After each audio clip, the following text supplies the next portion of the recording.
श्रीमत्सद्गुणशालिनं चिदचिदे व्याप्तं च देव्याकृतिं जीवेशाक्षरमुक्तकोटिसुखदं नैकावताराधिपं ज्ञेयं श्रीपुरुषोत्तमं मुनिवरेर्वेदादिकीर्त्यं विभुं तं मूलाक्षरयुक्तमेव सहजा नन्दं च वन्दे सदा शोभो साधुगुणे सदा सरलने जगते अनासक्त छो शास्त्री जी गुरु योगी जी उभयनी कृपातनु पात्र छो धारी धर्म धुरा समुद्र सरखा गंभीर ज्ञाने जछो नारायण स्वरूप दास गुणिने स्नेहे च वंदु अहो। श्री स्वामीनारायण भगवाननी जय। अक्षर पुरुषोत्तम महाराजनी जय। गुणातीतानंद स्वामी महाराजनी जय। भगत जी महाराजनी जय। शास्त्री जी महाराजनी जय। योगी जी महाराजनी जय। प्रमुख स्वामी महाराजनी जय। मुंबई में एक बार परम पूज्य स्वामीश्री साथे युवक मंडळनी प्रश्नोत्तरी हती અને એમાં એક પ્રશ્ન યુવકોએ એવો પૂછ્યો હતો કે આ જગતમાં મોટામાં મોટું આશ્ચર્ય કયું છે? સ્વામીશ્રીએ આ પ્રશ્નનો જવાબ આપ્યો ત્યારે પહેલા તો મહાભારતની વાત કરી. મહાભારતના વન પર્વની અંદર યક્ષ પ્રશ્નની વાત આવે છે, યક્ષ અને યુધિષ્ઠિરનો સંવાદની. અને એમાં યક્ષ પછી યુધિષ્ઠિરને વાત કરે છે કિમ આશ્ચર્યમ, આ જગતમાં મોટામાં મોટું આશ્ચર્ય કયું છે? ત્યારે યક્ષેનો જવાબ આપ્યો તો કે હની અહની ભૂતાની ગચ્છન્તિહ યમાલયમ શેષાહ સ્થિરત્વમ ઇચ્છન્તિ કિમ આશ્ચર્યમ અતઃ પરમ. આ મહાભારતની વાત છે. એમાં યક્ષે યુધિષ્ઠિરને એવી વાત કરી કે કયું જગતમાં મોટામાં મોટું આશ્ચર્ય છે? ત્યારે યુધિષ્ઠિર એવો જવાબ આપેલો કે આ જગતની અંદર આપણી નજર સામે હજારો ને લાખો માણસો આ સંસાર છોડીને જતા રહે છે. આપણે બધા જ આપણી સગી આંખે જોઈએ છે, અને છતાં પણ જે બાકી રહેલા છીએ તો આપણે એવું સમજીએ છીએ કે મારે તો ક્યારેય જવાનું જ નથી. આ મોટામાં મોટું આશ્ચર્ય છે. આ મહાભારતની વાત. તો સ્વામીશ્રી આ વાતને યાદ કરી. બાપા કે મોટામાં મોટું આશ્ચર્ય એ છે કે આપણને એવો વિચાર આવતો નથી કે મારે એકવાર જવાનું છે. પછી સ્વામી કે એનાથી બીજું મોટું આશ્ચર્ય કહું? એટલે બધાને વધારે આશ્ચર્ય થયું કે આ પ્રશ્ન તો પ્રસિદ્ધ છે શાસ્ત્રનો, અને તો બધા જ જાણે છે. આપણે કથામાં ઘણી વાર સાંભળી ગયા છીએ આ વાત. પણ સ્વામી કે એનાથી મોટું આશ્ચર્ય કહું? એમ કહીને સ્વામી બોલ્યા કે આ દેહ કરીને આપણને ભગવાન અને સંત મળી ગયા ની મોટા મોટું આશ્ચર્ય છે. આ પ્રાપ્તિ મોટું આશ્ચર્ય છે. જો આપણે સ્થિર થઈને વિચાર કરીએ ને, નિષ્કુળાનંદ સ્વામીએ વાત કરી છે કે એકાંતમાં બેસીને આ રહસ્યનો વિચાર કરે તો ખબર પડે કે કેટલી મોટી વાત મળી ગઈ છે. કે માનો મળી છે મોટી વાત, હાથ આવી તેમાં હાર જોરે, કરી જતન દિવસ રાત, સૂતા બેઠા સંભાર જોરે, સાચો મળ્યો છે સતસંગ અંગે, અચળ કરી રાખ જોરે, રખે ચડે બીજાનો રંગ, એવું ડાપણ દૂર નાખ જોરે. એમાં નિષ્કાળ સ્વામી આજે 8 પદ કીધા ને માનો મળી છે મોટી વાતમાં, એમાં છેલ્લે આ વાત કરી કે નિષ્કુળાનંદ સ્વામી કહે છે કે આવો રહસ્ય બેસી એકાંતમાં વિચારવું. આ રહસ્યને જો આપણે સ્થિર થઈને વિચારીએ તો આપણને ખ્યાલ આવે કે ખરેખર આપણે આ કોઈ સાધન નથી અને અતિશય મોટી પ્રાપ્તિ આપણને થઈ ગઈ છે. તો એ વાત સ્વામીશ્રીએ ત્યાં આગળ કરી હતી. આપણે જે યુગની અંદર જીવીએ છીએ ને એને કળિયુગ કહેવામાં આવે છે. કળિયુગ. અને કળિયુગની અંદર એક મોટું લક્ષણ કળિયુગનું એ છે, શ્રીમદ ભાગવતના 12મા સ્કંદના 2જા અધ્યાયની અંદર આ કળિયુગનું લક્ષણ આપવામાં આવ્યું છે તો ત્યાં એવું સમજાવવામાં આવ્યું છે કે કળિયુગ જયારે આવશે ને ત્યારે ખોટા માણસો હશે ને, ખોટા, એ સાચા થઈને આગળ આવશે, અને જે સાચા હશે એ ખોટા ઠરી જશે. આ કળિયુગનું લક્ષણ છે. અત્યારે આપણે જોઈએ છીએ કળિયુગની અંદર શરૂઆત થઈ ગઈ છે. હજી તો કળિયુગ બહુ ઘોડિયામાં છે, શરૂઆત જ છે. 4,32,000 વર્ષની આવરદામાંથી ખાલી 5,000 વર્ષ પસાર થયા છે, એટલે હજી બહુ બાળપણની અંદર છે કળિયુગ. એની અંદર આપણને કળિયુગનું આ લક્ષણ દેખાય છે કે જે ખોટા છે ને એ આગળ આવીને પૂજાય છે. હા, એવું જગતમાં ઘણું બધું મોટા પાયે દેખાય છે. એમાં સાચા પુરુષ મળવા ને એ બહુ અઘરું છે.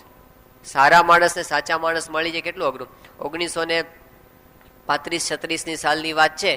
એ વખતે જર્મની અંદર એક સ્પર્ધા રાખવામાં આવી હતી. એ સ્પર્ધા શાની હતી? તો લુક લાઈક ચાર્લી ચેપ્લિન.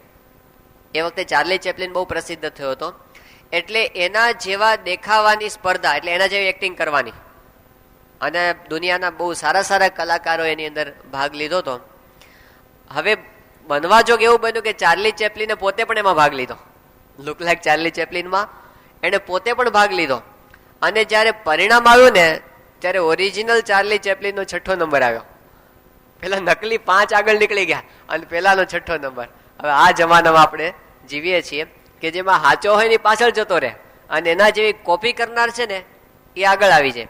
અમેરિકાની અંદર પેલું મેનહટનની અંદર ત્યાં એક બહુ જ મોટું સ્મારક બનાવવામાં આવ્યું છે. એક પથ્થર ઉપર રોક ફેલર એનો સંદેશ લખવામાં આવ્યો છે. અમેરિકાના અત્યાર સુધીના ઇતિહાસમાં જેટલા ઉદ્યોગપતિઓ થઈ ગયા અને એમાં પણ જે સમાજસેવી ઉદ્યોગપતિઓ થયા એમાં રોક ફેલરનું નામ બહુ જ પ્રસિદ્ધ છે. એ રોક ફેલરના જીવનનો એક પ્રસંગ એવો છે કે એકવાર એ પ્રસિદ્ધ થયો હતો આખા અમેરિકાની અંદર, અને તો એ આજથી 100-125 વર્ષ પહેલાનો ઉદ્યોગપતિ.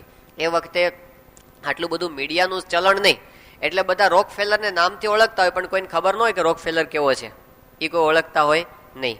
હવે એકવાર બજારમાંથી પોતે પસાર થતો હતો રોક ફેલર, અને એમાં એક દુકાનની અંદર એણે એક વસ્તુ વેચાતી જોઈ. એ વસ્તુ શું હતી? તો રોક ફેલરનો દાંત હતો. એને બહુ આશ્ચર્ય થયું કે મેં મારો દાંત કોઈને વેચવા તો આપ્યો નથી, અને મારો દાંત અહીં કેવી રીતે પહોંચી ગયો? અને પ્રસિદ્ધ માણસ એટલે એ કે આની કેટલી કિંમત છે? એ કે આ રોક ફેલરનો દાંત છે અને $100 કિંમતે વેચાય છે. એટલે આણે કીધું કે લાવો મારે ખરીદવો છે. એને $1 દાંત પોતે ખરીદી લીધો, અને પછી પોતે આવ્યો પોતાની ઓફિસમાં, અને પોતાના બધા જ જે હતા ને માણસો, બધા મુખ્ય સેક્રેટરીઓ, બધાને બોલાવ્યા અને કીધું કે તમે અમેરિકાની બધી બજારો ફેંદી વળો, મારા નામે કેટલા દાંત વેચાય છે આ પકડી પાડો, તમે બધેથી ભેગા કરો. આવું ચાલતું હશે કે મને ખબર નથી, મને પૂછ્યા વગર મારો દાંત વેચાવા માંડ્યો? અને એ લોકો બધે તપાસ કરી આખા અમેરિકામાં જ્યાં જ્યાં એના દાંત વેચાતા ને બધા ભેગા કર્યા, 74 દાંત થયા. સાહેબ કેટલા હોય મોઢામાં? 74 દાંત એના નામથી વેચાતા હતા. હવે આ જમાનો છે કલિયુગ. ખોટા હોય ને આગળ આવી છે. સારંગપુરમાં 3-4 વર્ષ પહેલા વર્મા સાહેબ આવ્યા હતા. વર્મા સાહેબ ગુજરાતના એક વખતના વિજિલન્સ કમિશનર અને બહુ IAS ઓફિસર સારા, અને પરમ પૂજ્ય સ્વામીશ્રીના અત્યંત ગુણાનુરાગી. સારંગપુર વારંવાર આવતા. તો એકવાર એનો ઇન્ટરવ્યુ રાખ્યો હતો, એટલે સંતોને બધી માહિતી મળે કે આ બધું IASની એક્ઝામ ને બધું શું હોય છે, અને પછી IAS ઓફિસરની કઈ રીતે નિમણૂક થતી હોય છે એ જાણવા માટે એનો ક્લાસ રાખવામાં આવ્યો હતો. એમાં એણે એક વાત કરી કે મારો એક મિત્ર દિલ્હીની અંદર છે, અને મારે કંઈક કામ પ્રસંગે દિલ્હી જવાનું થયું હતું. એ વખતે પોતે રાજનેતા છે, આગળ પડતા બહુ મોટા. એના ઘરે મારો ઉતારો હતો, એટલે હું તો આગલે દિવસે સાંજે એને ત્યાં ગયો હતો. તો સાંજના સમયે એને ત્યાં પાર્ટી હતી, અને બધા એના જેવા બધા ભેગા થયા હતા, અને મને આમંત્રણ આપ્યું કે આજ પાર્ટી છે ને તમે આવો. શું છે પાર્ટીમાં? તો કે દારૂ ને આ ને બધું છે. કે હું તો પીતો. આ લોકો બહુ આગ્રહ કર્યો પણ કે ના, મારી ઈચ્છા નથી. અને પોતે દારૂ પીધો ને 2-4 દિવસ રોકાવાના હતા ત્યાં આગળ. એ લોકોએ તો સારી પેઠે રાતના બધા નાચ્યા કૂદ્યા, દારૂ પીધો, બધું કર્યું, રાત્રે હોઈ ગયા. બીજે દિવસે સાંજે એક સભા હતી, જાહેર સભા દિલ્હીની અંદર કોઈક સંસ્થા દ્વારા થઈ હશે, અને દારૂના વિરોધમાં હતી, પાછી નશાના વિરોધની એ સભા. અને એમાં મુખ્ય મહેમાન તરીકે પેલા નેતાને બોલાવવામાં આવ્યા હતા.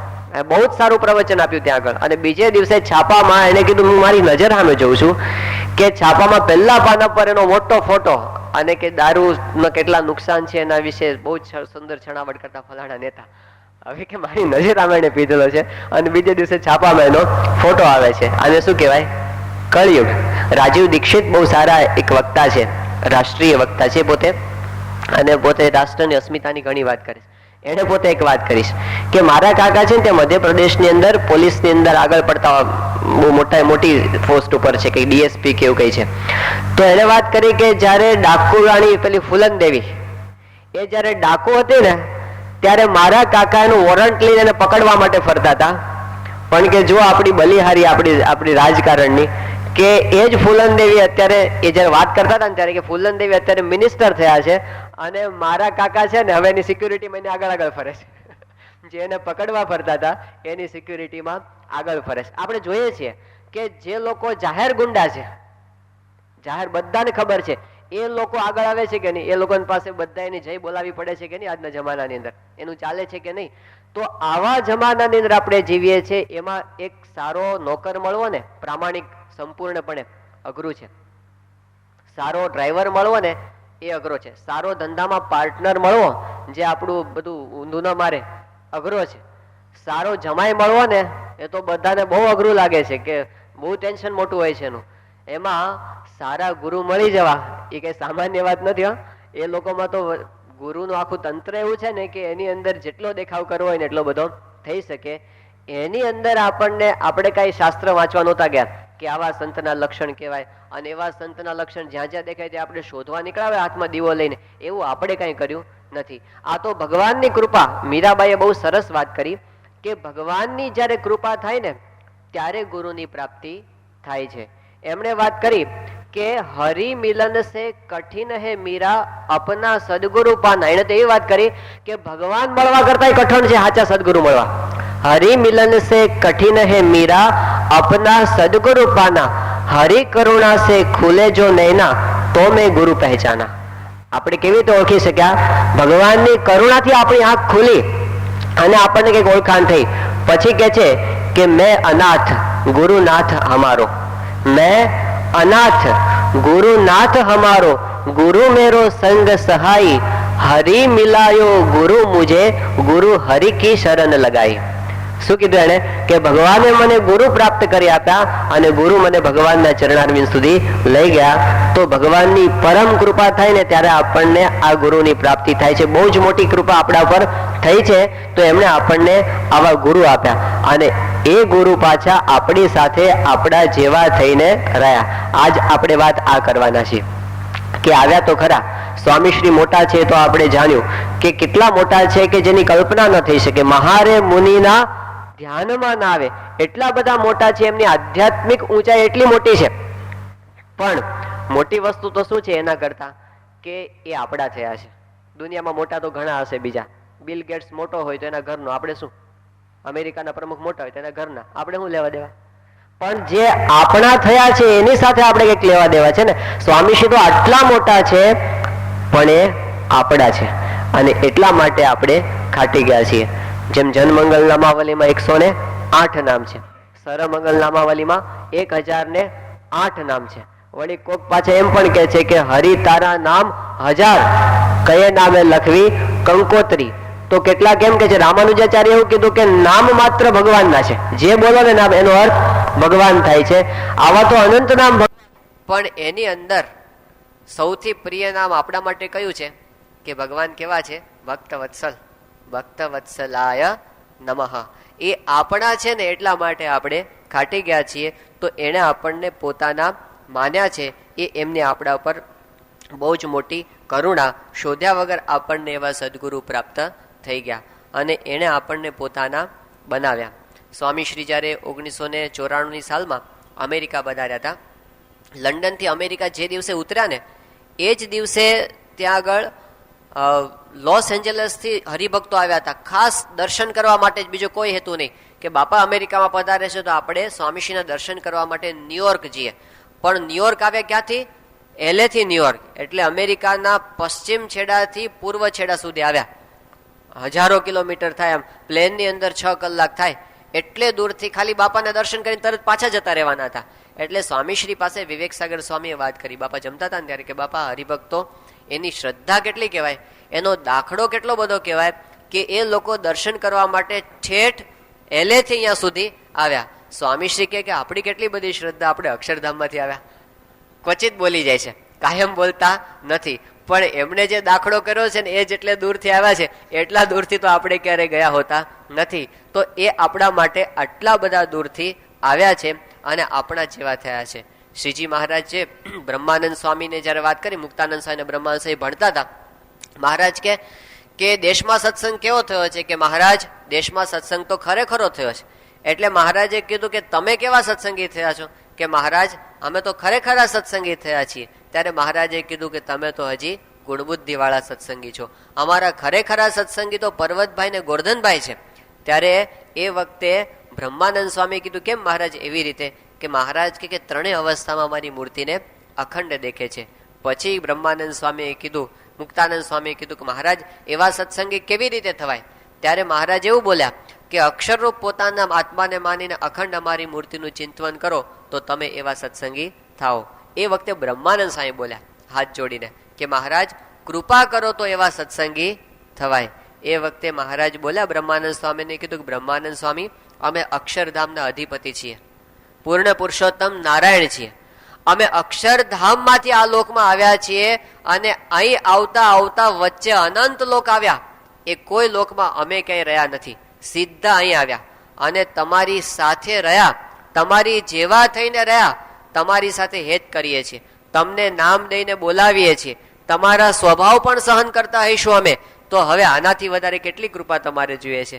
બ્રહ્માનંદ સ્વામી હાથ જોડે કે મહારાજ તમારી કૃપા તો ઘણી છે, પણ અમને હજી માયાનું આવરણ છે ને એટલે અમે ઓળખી શકતા નથી. પણ મહારાજે ત્યાં આગળ જે વાત કરી એ વાત આજે પણ એટલી જ સત્ય છે કે એ આપણી ભેગા આવીને રહ્યા ને એ જ એમની બહુ જ મોટી કરુણા છે. બાકી આપણે કઈ ત્યાં સુધી પહોંચી શકીએ એમ નથી. અને અહીં આવીને પાછા આપણી જેવા થઈને રહ્યા ને આપણી સાથે હેત કર્યું. જે પ્રેમાનંદ સ્વામી એમના કીર્તનમાં લખ્યું છે કે પાંચે વર્તમાન પાળે બાઈઓ ને ભાઈઓ હરિજન સંગાથે કીધી સાચી સગાઈઓ રાજ અક્ષરના વાસી વાલો આવ્યા અવની પર. હરિજન સંગાથે સાચી સગાઈઓ ભગવાને કરી, ભક્ત સાથે ભગવાને સાચી સગાઈ કરી. બાકી બધી સગાઈ કેવી સમજવાની? ખોટી. ભગવાનની સગાઈ છે ને એ સાચી સગાઈ છે. તો એણે આપણી સાથે શાશ્વત સંબંધ બાંધ્યો છે. બાકી લોકના સંબંધની અંદર કાંઈક માઇક ભાવ રહી જાય, એમાં કાંઈક સ્વાર્થ લઈ જાય. ગમે એટલો નિસ્વાર્થ હેત જગતનો હોય ને તો પણ જ્યાં સુધી માયાનો જીવ છે ને ત્યાં સુધી સાચું હેત પણ કરી શકે નહીં. પણ મહારાજે એવું હેત કર્યું છે પોતાની મહત્તાને ભૂલી જઈને.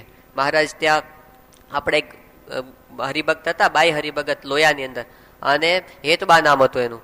અને મહારાજના અનન્ય ભક્ત, પણ એનો ધણી હતો ને સાંગા પટેલ, એ વિરોધી બરાબરનો. અને મહારાજનું તો આટલું પણ નામ બોલે ને પેલી બાઈ સ્વામિનારાયણ તોય એનાથી સહન ન થાય, એટલું એના ઉપર ત્રાસ વર્તાવે અને ભજન તો કરવા જ ન દે.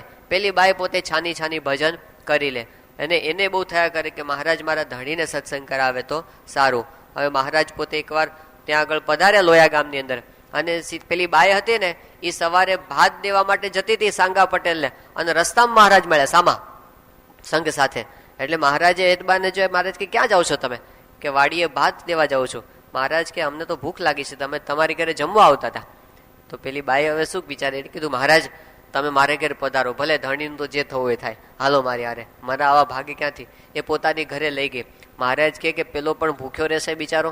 એ કે મહારાજ આમે બોલવાનો છે ને આમે વઢવાનો છે ને આમે તિરસ્કાર કરવાનો છે, કઈ વાંધો નહીં, તમે તો ધણીના પણ ધણી છો. એમ કરીને મહારાજ માટે રસોઈ મૂકી. મહારાજ કે એક કામ કરો, તમે રસોઈ કરો ને અમે તમારા વતી ભાથું લઈને જઈએ. એમ કરીને એને રસોઈ, મહારાજ રસોઈ કરવા બેઠા, પોતે મહારાજ ભાથું લઈ અને ખેતરે ગયા. સાંગા પડે પેલો રાહ જુએ, કઈ કે મોડું થઈ ગયું હતું અને એ અકળાણો તો બરાબર હમણાં આવે એટલે એને હું આમ ઝાટકું છું એવું તૈયાર કરીને જ બેઠો હતો, અકળાણો તો.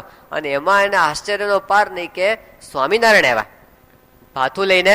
એ તો એનાથી કઈ બોલાણું જ નહીં, મહારાજની પ્રતિભા આવી.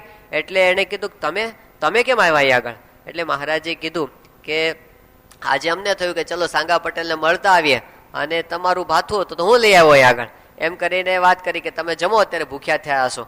તો સાંગા પટેલ કે તમે આવ્યા, મારી પત્ની આવી હોત તો મને કે કોષ ચલાવવામાં મદદ કરે, તમે આવ્યા હું મદદ કરવાના? મહારાજ હું ચલાવું કોષ, તમે જમો હું કોષ ચલાવું છું. એને જમાડતા રાખીને મહારાજે એના ખેતરનો કોષ હલાવ્યો, પેલા એ ખાધું ત્યાં સુધી, અને પછી પેલો કે હવે શું મને કઈ કામમાં, એ કે હવે તો મારે પેલું હજી કામ કરવાનું છે, મારી બાઈ તો મને રોજ કલાક 2 કલાક મદદ કરે. મહારાજ કે હાલો હું તમને વાવણીમાં મદદ કરાવું. તે મહારાજ 2 કલાક એને મદદ કરાવી અને પછી એ વખતે એને સાંભળ્યું તમે કઈ ખાધું કે નહીં? મહારાજ કે અમારી તો રસોઈ ત્યાં બનતી હતી ને અમે અહીંયા આવ્યા છીએ. એ કે અરે મહારાજ આવું કર્યું તમે? એને પોતાને મહારાજનો ગુણ આવી ગયો અને કીધું કે મહારાજ બહુ કૃપા કરી મારા પર. મહારાજ કે કૃપા તો હવે કરવાની છે, વર્તમાન ધરાવો, સત્સંગી થાવ. સત્સંગ કર્યા ત્યાં આગળ કંઠી પહેરાવી અને પછી મહારાજ કીધું કે હાલો હવે ઘરે. એને ગાડામાં બેહાડીને ઘરે આવતા હતા અને એ વખતે પેલા લોકો રાહ જોઈ જઈને થાક્યા કે મહારાજ કેમ ના આવ્યા, અને સામા મળ્યા રસોઈ લઈને વાડીએ જતા હતા બધા સાંગા પટેલના ઘરવાળા બધા, એને લઈને મહારાજ ઘરે આવ્યા અને પછી બધાને મહારાજે બધાની હાજરીમાં જમ્યા અને એનો સંકલ્પ બાઈનો પૂરો મહારાજે કર્યો. હવે આટલા બધા સોંઘા થયા, કેટલી મોટી વાત કહેવાય. મહારાજ કચ્છમાં પધાર્યા હતા અને ત્યાં માનકુવા ગામની અંદર એક મહીદાસનું ખેતર છે, વાડી છે, હજી પણ પ્રસાદીની વાડી બતાવવામાં આવે છે. તો ત્યાં મહારાજ પહોંચ્યા. હવે મહીદાસનો જે સાથી હતો ને, એટલે મજૂર જ કહેવાય, વિશ્રામ ભગત, એ મહારાજનો અનન્ય ભગત. એટલે મહારાજ એકલા એને દર્શન દેવા માટે પહોંચી ગયા. બપોરનો સમય હતો. વિશ્રામ તો ગાંડો ગેલો થઈ ગયો. એ કે હો મહારાજ તમે પધાર્યા આગળ? મહારાજ કે બીજી બધી વાત બાજુમાં રાખ, મને ભૂખ લાગી છે. મહારાજ તમને હું શું જમાડું અહીંયા આગળ? એ કે તું રોજ શું ખાય છે? એ કે હું તો આ મઠની ખીચડી રાંધું છું તપેલીમાં અને ખાઈ લઉં છું. મહારાજ કે એ જ હું ખાઈશ, તું રાંધ અત્યારે. અને એને પેલી કંઈક વાસણમાં ખીચડી મૂકી હશે અને ખીચડી મહારાજ ઉતાવળા થાય. મહારાજ કે જલ્દી લાવ, બહુ ભૂખ લાગી છે. એટલે એને કાચી પાકી ખીચડી ઉતારી અને પછી મહારાજને કીધું મહારાજ તમે જમશો શામાં? મહારાજ કે તું શેમાં રોજ ખાય છે? એ કે હું તો આ પથ્થરની છીપર છે ને એના ઉપર ખાઈ લઉં છું. મહારાજ કે નાખ એના ઉપર. તે છીપર ધોઈને એના ઉપર નાખ્યો ખીચડી અને મહારાજ એ પથ્થર પર ખીચડી જમે. આજે પ્રસાદીનો પથ્થર રાખવામાં આવ્યો છે ત્યાં ભુજ મંદિરની અંદર. પણ મહારાજ કેટલા સોંગા થયા, કેટલા ભક્તની સાથે ઓતપ્રોત થઈ ગયા એના જીવનની અંદર. ત્યાં આગળ મહારાજ માણાવદર પધાર્યા હતા અને માયારામ ભટ્ટને કીધું કે માયારામ ભટ્ટ હાલો અમારી હારે વિચરણમાં. માયારામ ભટ્ટ કે મહારાજ મારો તો ખેતરમાં બાજરો ઉભો છે, હજી વાઢવાનો બાકી છે. મહારાજ કે બાજરો અમે વાઢશું. તે 60 સંતોના હાથમાં દાંતરડા પકડાઈ દીધા મહારાજે. રાતોરાત એનો બધો મહારાજ સહિત બધાએ એના ખેતરનો બાજરો વાઢ્યો અને પછી મહારાજ કે હાલો અમારી સાથે વિચરણ કરવા માટે. આ મહારાજની કરુણા. દાદા ખાચરના ઘરમાં એક નળિયા ચૂવે ને ચોમાસામાં, તે ઉપરથી પેલી કોઠી ઉપર પાણીના ટીપા પડતા હતા. એટલે મહારાજને એટલા બધા અકળાઈ ગયા ને મહારાજ કે ખસેડો, આ અનાજ બગડે છે. અને મહારાજ પોતે લાગ્યા પેલી કોઠી ખસેડવા માટે, બધાને લગાડ્યા છે. રામ પ્રતાપભાઈ જોઈ ગયા.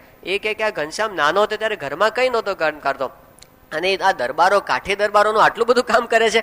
મહારાજ કે આ કાઠી દરબારો અમારા અનન્ય ભક્તો છે. મારે પેલા રામ પ્રતાપભાઈ કે ઘનશ્યામ તો ભેખ કા ભઠિયારા બન ગયા હે, પણ ઘનશ્યામ તો એ ભક્ત વત્સલ છે એટલા માટે પોતે પોતાનું કોઈ સ્ટેટસ ત્યાં એમને આડું આવતું નથી. તો હરિજન સંગાથે કીધી સાચી સગાઈ. 69 કાળમાં ઘરે ઘરે ફરીને મહારાજે બધા ભક્તોની રક્ષા એ વખતે કરી હતી. તો આ ભગવાનની રીત છે પૃથ્વી પર આવ્યા પછી. એની એ રીત જો કોઈએ સારધાર પાળી હોય ને મહારાજની, શ્રીજી મહારાજ પોતે બોલેલા કારણીના 6 વચનામૃતની અંદર, મહારાજ કે અમારા ભક્તો માટે અમે અમારો દેહ કૃષ્ણાર્પણ કરી રાખ્યો છે, અર્પણ કરી દીધો. અમારો દેહ ભક્તો માટે વેચાઈ ગયા અમે. એ આખી શ્રીજી મહારાજની ભાવના એવી ને એવી કોઈ સાચું હોય ને તો ગુણાતીતાનંદ સ્વામીએ એ જ પરંપરાની અંદર. કારણ કે ગુણાતીતાનંદ સ્વામી એ તો આપણે પેલે સંવાદમાં જોયું છે કે હરિભક્તના ખેતરનો બાજરો પણ ઓળખતા.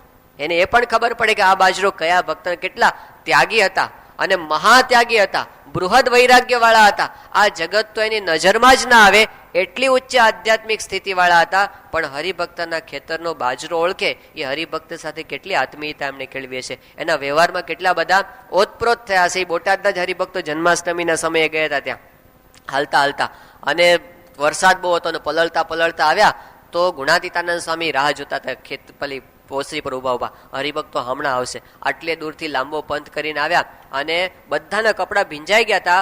ગુણાતીતાનંદ સ્વામીએ ત્રિકમદાસ કોઠારીને બોલાવી અને નવા તાકા ફડાવ્યા, બધાને કપડાના તાકા. અને હરિભક્તોને બધાને ઓઢાડ્યા કે ટાઢવા બધા થાકી ગયા હશે ને ધ્રુજતા હશે, બધાને શરદી થઈ હશે, બધાને નવા કાપડના તાકા. ગુણાતીતાનંદ સ્વામી મંદિરનું આટલું નુકસાન ન થવા દે, એટલું બધું મહત્વ.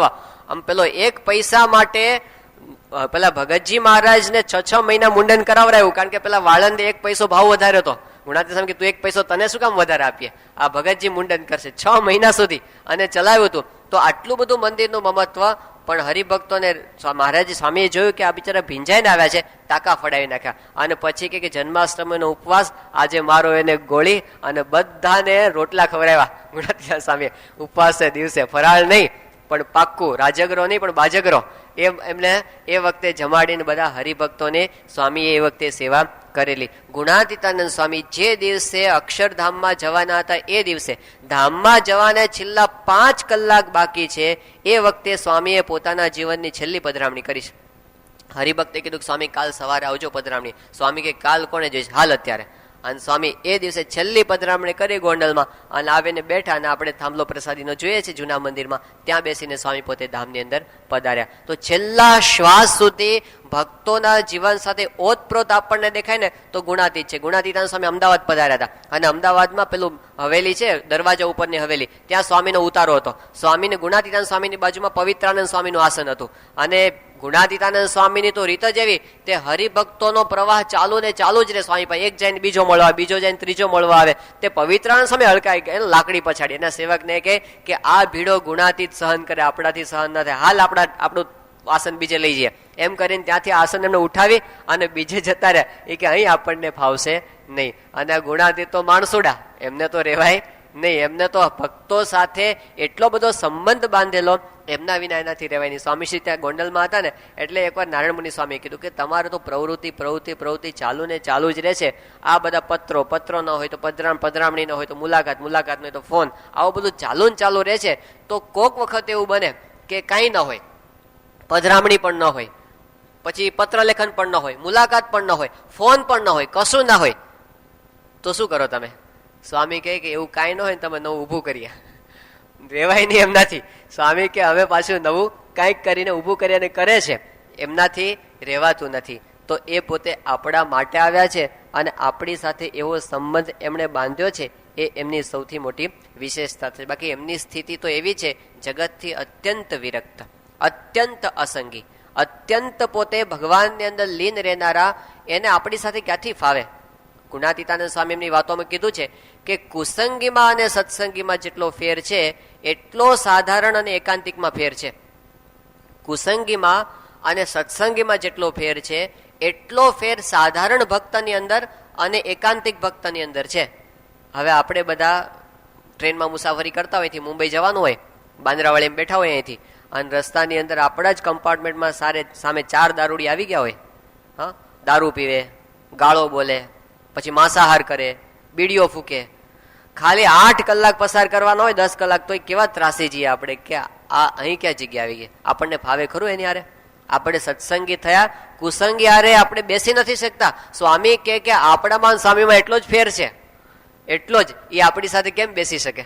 એને નહીં ગંધ આવતો એ બધી જગતની ગંધ, બધી આ માયાની ગંધ બધી, તો એ આપણી સાથે આવી સંબંધ બાંધી શકે છે. કેટલી મોટી વિશેષતા કહેવાય. અમદાવાદની અંદર સ્વામીશ્રી પધારેલા અને એ વખતે પાછળ જે અક્ષર મોલનું આખું બિલ્ડિંગ છે, નવું બન્યું, તેમાં 4થા માળે બાપાનો ઉતારો બનાવ્યો. તે વખતે પીસી ભુવન એને કહેતા.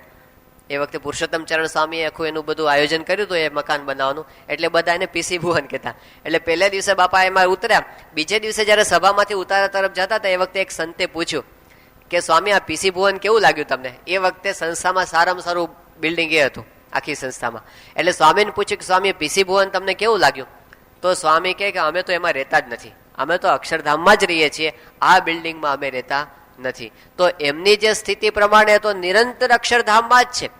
આ લોક એમની નજરમાં જ આવતો નથી. મહારાજ પોતે ગરડામાં બોલેલા કે આ ગરડું શહેર કે ઓસરી કાંઈ અમને દેખાતું નથી, અમે તો અક્ષરધામમાં જ નિરંતર બેઠા છીએ. આ એમની આધ્યાત્મિક સ્થિતિ છે. હવે એ આધ્યાત્મિક સ્થિતિએ બેઠા બેઠા એમણે હરિભક્તના દીકરાને દીકરીને પરણાવવાના, એના છોકરાની ચિંતા કરવાની, છોકરાને એડમિશનની ચિંતા કરવાની, એને ઝાડા થઈ જાય એની ચિંતા કરવાની, આવા બધી ચિંતા અહીં બેઠા ત્યાં બેઠા બેઠા પોતે કરી શકે છે. કેવો આત્મીયતાનો સંબંધ એમણે પોતે અંતરથી બાંધો ને એટલા માટે આપણે ખાટી ગયા છીએ કે એ પોતે આપણા જેવા થયા છીએ. બાકી હકીકતમાં જોઈએ તો એમનો ને આપણો કોઈ રીતે સાંધો બેસે એમ નથી, પણ એક કૃપાએ કરીને આપણા થયા છે. એટલે આ બીજો વિષય શું છે આજનો? કે સ્વામીશ્રી પોતે આપણા થયા છે. પ્રાપ્તિ એટલે શું? એ મોટા તો છે જ, પણ એ પોતે આપણા થયા છે, એ આપણા માટે મોટી પ્રાપ્તિ. અમદાવાદની અંદર સ્વામીશ્રી હતા અને એ વખતે ગુજરાતનું એક બહુ મોટું પ્રસિદ્ધ દૈનિક, એ લોકોએ પોતાના દૈનિકનો એક સમારંભ યોજ્યો હતો ત્યાં અમદાવાદની અંદર. અને એ સમારંભમાં સ્વામીશ્રીને આમંત્રણ આપ્યું હતું આગ્રહપૂર્વક કે બાપા તમે પધારો. અને પછી સ્વામીશ્રીએ એનો આગ્રહ હતો એટલે સ્વામીશ્રી હા પાડી કે આપણે જઈશું, વાંધો નહીં. અને નક્કી પણ થઈ ગયો કાર્યક્રમ. પછી સ્વામી પોતે બ્રહ્મવિહારી સ્વામીને વાત કરી.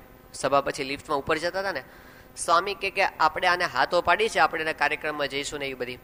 પણ સ્વામી કે એને તો પેલા બીજા સાથે શું હોય, છાપાઓને સ્પર્ધાઓ ચાલતી હોય ને, હા અંદર અંદર.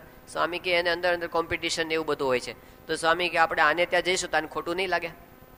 વ્યવહારિક વાત કરી સ્વામીએ કે આપણે આને ત્યાં જઈશું તો પેલાને ખોટું નહીં લાગે. એટલે એ વખતે બ્રહ્મવિહારી સ્વામીએ કીધું કે ના સ્વામી, એમાં ક્યાંથી ખોટું લાગે. પછી એમણે વાત કરી કે તમે હવે એવી હસ્તી છો ને, તમે એવા મહાન પુરુષ છો હવે કે તમારા ઉપર કોઈ અધિકાર કરી શકે એમ નથી કે સ્વામી અમારે ત્યાં આવે આને ત્યાં ન જાય. એવો કોઈ તમારા પર અધિકાર જમાવી શકે એમ નથી. એવા લેવલ પર છો તમે અત્યારે. આવું બ્રહ્મવિહારી સ્વામીએ વાત કરી. અને જે આટલી વાત કરીને કે સ્વામી તમારા પર કોઈનો અધિકાર નથી, એટલે સ્વામી એકદમ આમ ઝંખવાણા પડી ગયા. સ્વામી કે ના ના ના, અધિકાર તો છે ને આપણા ઉપર. સ્વામી કે આ હરિભક્તોનો અધિકાર છે, આ સંતોનો અધિકાર છે, આ બધાનો આપણા પર અધિકાર છે. એ પોતે માને છે કે આપણો એમના પર અધિકાર છે. જો કે આપણે એ રીતે જ વર્ત્યા છે અત્યાર સુધી કે આપણો એના પર અધિકાર છે, એવું પોતે દિલથી માને છે. જયપુરમાં હમણાં દિલ્હી પ્રતિષ્ઠા પહેલા સ્વામીશ્રી જયપુર પધારેલા, અને એ દિવસે સખત આમ એકદમ ભીડાવાળો દિવસ હતો.